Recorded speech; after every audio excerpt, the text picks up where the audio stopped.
Toyota Avensis, установка цепи ГРМ. Поехали. Так, що снизу? Добре. На кришці присутствують раз, два, три знака. Такі там, то лі 10, то лі щось.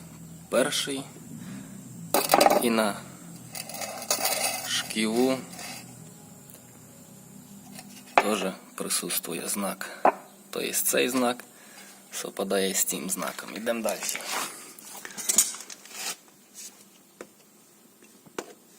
По звездочкам. По звездочкам є знак на цепочку.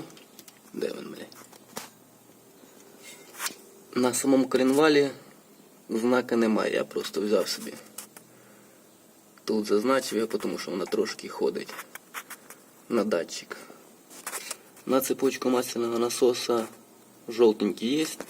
І тут звездочка не сплошна, вона двойна. Йде одна на маслонасос, друга на розпредвал. Там теж є знак. Ну і на цьому колі F показує, як би типу вверх. Йдемо зверху.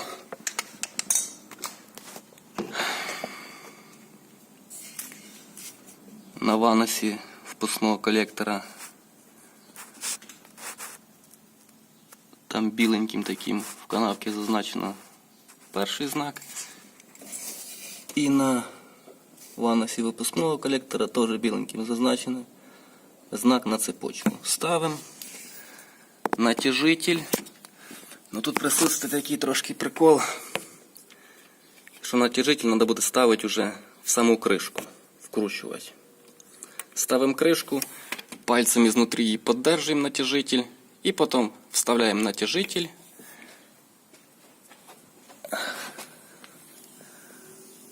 Он таком настоятиме внутрі. І просто сриваємо цю, як би сказати, скобу. Пстрик. І він робить натяження цепі. Кулачки випускного розпредвала дивляться вовнутрь. Кулачок впускного, якби теж вовнутрь, но тільки під таким, по горизонталі. Ну і все, і будемо ставити далі.